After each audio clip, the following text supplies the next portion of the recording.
खुदाम यसु मसीह के बाबरकत फ़तम नाम में आप सबों को पास्टर डेविड का सलाम। आइए अज़ीज़ों, आज का हवाला हम तिलावत करेंगे मुक़द्दस मत्ती रसूल की मार्फत लिखी गई इंजील उसका 18वां बाब इसके 18वें आयत से पढ़ते हैं।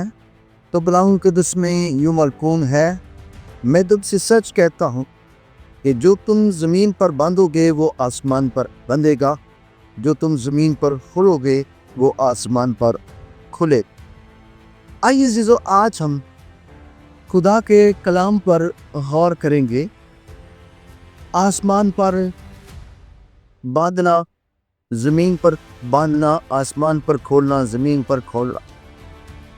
सो ये एक बहुत बड़ी अथॉरिटी, बहुत बड़ा इख्तियार है जो खुदावंद यीशु मसीह ने शागिर्दों को दिया। और वो हर वो शख्स जो पाकुर की कुदरत का तजर्बा रखता है वो उस इख्तियार को हासिल कर सकता है। कैसे? दुआ के सबब से जब हम अपने आप खुदा के इख्तियार में देते हैं, तो फिर जब हम खुदा के इख्तियार में, कंट्रोल में अपना आप दे देते हैं, तो फिर खुदावंद अपनी रूह को उसकी मामूरी से हमें मामूर करता है। फिर वो अपने इख्तियार को, कुदरत को अपनी मामूरी से हमें मामूर करता है।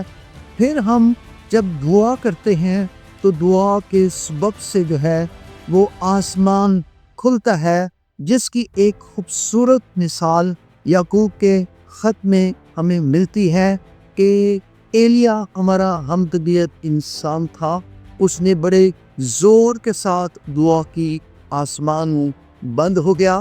फिर जब उसने दुआ की तो आसमान खुल गया। फिर हम इमसाल की किताब उसके 11वें बाब उसकी 11वीं आयत में पढ़ते हैं, लिखा है, रास्त बास की दुआ के असर से शहर क्या पाते हैं, सरफराजी पाते हैं।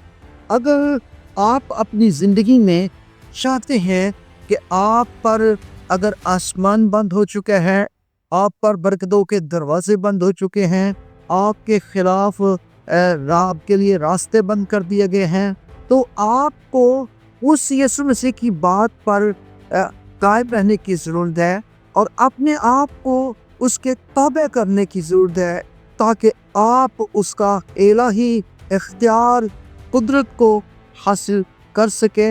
यीशु मसीह ने बहुत खूबसूरत बात सिखाई। लूका की इंजील उसके 18वें बाब में कहा, तुम्हें दुआ करने में हिम्मत नहीं हारनी चाहिए। सो दुआ एक मास्टर की है जो क्या करती है, वो आसमान को खोलती है और हमारे लिए खुदा के दिल को खोलती है, हमारे लिए बरकतों के दरवाजे खोलती है। अगर आप पर बहुत सारे दरवाजे बंद हो चुके हैं लेकिन आसमान के दरवाज़ा खुला हुआ है, उस पर दस्तक दें, वहाँ चाबी लगाएं दुआ की चाबी के सबब से, ताकि खुदा का आसमान आप पर खुले। God bless you.